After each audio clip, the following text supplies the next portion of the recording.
Hi everyone, Speedway Tag here. I want to show you a game that I got probably about maybe 15, 16, 17 years ago. Army of Frogs is what it's called. And I got it because, from memory, I'm pretty sure it was the next game that came out by the publishers of Hive. And we all know how successful Hive was back in the early 2000s. What a fantastic game it still is, Hive. And when it came out, we played that to death. And when I heard that the publishers were putting out another game reasonably similar, abstract in the way it plays, but with a cool frog theme, I thought, oh, I've got to get that as well. And I did. And it's called Army of Frogs. And these are the magnificent, just like with Hive, the magnificent Bakelite tiles there. And beautiful hexes. They've got a frog on each one in green, blue, white, and red. And they got those little handles on them. So when you pick them up, you just pick them up by the hand and you place them. So good. And of course the bag that's covered with cat hair at the moment for some reason. The bag for them to go in, and of course the 4 Bakelite markers for just to denote what color you're playing in. But this is Army of Frogs. We enjoyed it at the time as well. Maybe not to the same extent as Hive. That's a hard one to top, but this was still really good. What happens with this? Each person will take a color, okay? But they don't get all their frogs in that color. All the frogs then actually go into the bag. Okay, so we'll put them all into the bag. Okay, all the frogs in the bag, and then each one is going to get 2 to start. And the beauty of this game is you don't only get to place your color pieces, you actually get to place other people's pieces as well, and that makes for a very interesting strategy and an interesting little gosh, I wouldn't call it take that, but ways that you could mess with your opponent's minds, right? By being allowed to place their own, by being able to place their tiles as well. Everybody will get 2 tiles each from the bag. So let's say these guys drew those 2, and then I might get 2 blues. Let's go a green and a blue over there. Okay, so that's how the game starts. So you've got your color and you've got your first 2 tiles. You'll always have 2 tiles in your hand to play. And I'm going to constantly be comparing this to Hive. You can't really help that, right?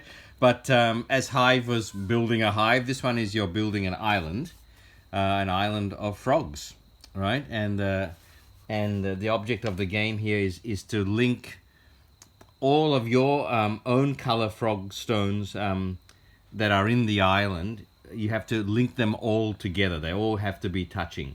A minimum of 7. If you happen to have 8 or 9 or 10 of them out in the island, then you have to link all of them. All 7, 8, 9 or 10, however many as you've got out there, you have to link them all to win. But if you get, once you get to 7, at least you can try and link all those 7 and win. So like I said, each person gets the token of their color, 2 tiles from the bag, and you're ready to go. The actions are really simple. You have to do 3 things on your turn. You've got to move a tile of your own color that's already in the island, and then you have to add a tile from your hand to the island, and then you just replace one. So very, very simple. So look, there's nothing in the middle at the moment. So let me just create a bit of an island here. Okay, this is completely random. Let's say the island looked like this to start. Okay, people are moving and adding, and we've got to a point where it looks like, maybe it looks like this, okay? Right, so then I'm going to give each person another 2 tiles so we can start showing how this works. Okay, look at the green player. He's got 2 blue tiles. All right, blue and white over here. White and blue over here. White over here. And another white. Oh, he's lucky. He's got both his own colors. Okay, so let's say it is this blue player's turn. The first thing they do is they move one of their tiles, one of their frogs, on the island. Now to move, you go jumping, just like frogs do, okay? I mean, yes, it's a fully abstract game, but I appreciate the attempt to try and create a little bit of theme here, just like Hive does. Like, we all know it's abstract, but with all those beautiful insects, sometimes you forget how abstract it is, and same here. Like, the frogs are great, but they're frogs because the main mechanism of this game is jumping and moving tiles by jumping. Okay, so they could have been army of grasshoppers or army of hyperactive 5-year-olds. You know, anything that jumps a lot. But they've chosen frogs, and I like frogs. That's fine. So, all right, blue player's turn. The first thing he needs to do is move one of his own tiles. The way you can move is you jump over any number of tiles in a straight line, and then you can jump again. Okay, so, and you can keep jumping as long as you end up in a spot that is not the same spot that you started in. Okay, so that blue player might want to go jump over and end there, right? If he could do, if there was another thing to jump, he could have gone bang bang like checkers style, but he's going to have to stay there. So he's moved his own tile. Now he adds one of these. Okay, if he adds his own color, he can't attach it to one of his colors on the island already. If he adds someone else's color, he can put it wherever he wants. So he's not going to help the white player by putting it next to another white. So he's going to put that there. And then he draws one from the bag, okay? And he's got a green tile now. Okay, now it's the green player's turn. He's got 2 blue tiles. First thing green does is he's going to, remember, move one of your own colors in the island. And so he's going to jump this way.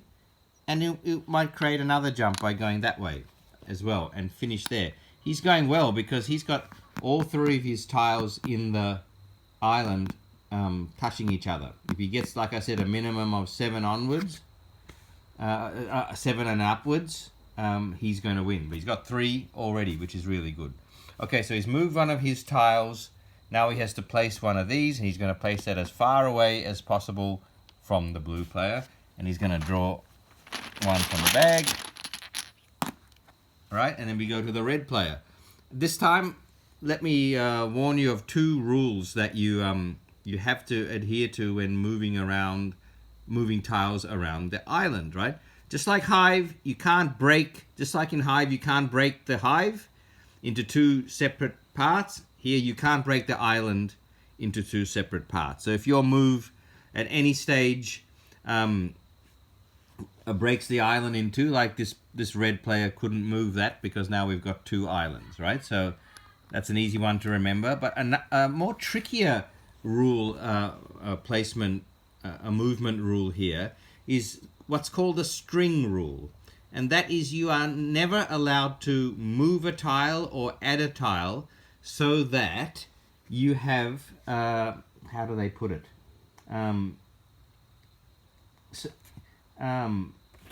Yeah, you can never move or add a stone to or from a position that would create a string of 3 or more single links. So, for example, we couldn't have this, right? This white tile can't come along and go there. Why? Because that would be the 3rd single link. There's one here, there's one here, and there's one here, and the last one has to be open. Okay? So by moving that piece there, that red player has created 3 single links, and that's not allowed. Obviously, because otherwise people can just keep adding and adding, and the board just goes off on a tangent, right? Neither can you move a tile that would create this situation. So as long as you remember that, you can't have 3 single links. That's the string rule, and you can't break the island. The red player has to move one of their colors first, and here's a classic example. This red player might want to jump into their red group, but he can't because it would mean that the island would be broken in 2. So he might do this. He might actually take this red piece and jump it there, and then jump across here as well and sit right there. Okay, the island is intact. Now he adds one of his tiles. He might take the white tile and put it here. He can put it anywhere he likes, and he's going to draw from the bag. Okay, he's got another green tile, and this goes on. I'll just play one more turn. The white player has to move one of his tiles. That's a no-brainer. He's going to jump that tile right in there, and now he's got his all his tiles are together. As I said, when you get to 7, you win. If you add an 8th, a 9th, or a 10th tile, you have to connect all of those to win. Okay, so he's moved one of his tiles, and now he's only got white tiles, right? Remember, he can't add one of his own tiles to touch one of his own tiles in the current island, so he can put it somewhere else. Maybe set up for a jump later. So he might go there and replace the tile like that. And we keep going around like this until someone gets the win condition, 7 or more all together. Sounds simple. It is to play, but working out those jumps and getting one to work where you get one of your frogs into the group feels very satisfying. Placing other players' tiles to mess them up a little bit or make it more, how shall we say, challenging for them is really fun. I like the idea of placing opponents' pieces, and it's a very solid abstract game. And I'm not sure whether you can still get Army of Frogs.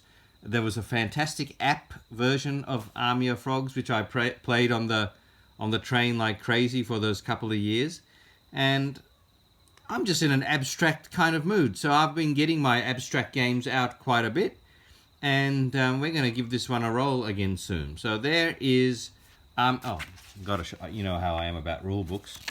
Not bad, getting better as we get into the 2000s. A bit of color, right? And that's Army of Frogs. If you like it, I hope you can get yourself a copy. See you later.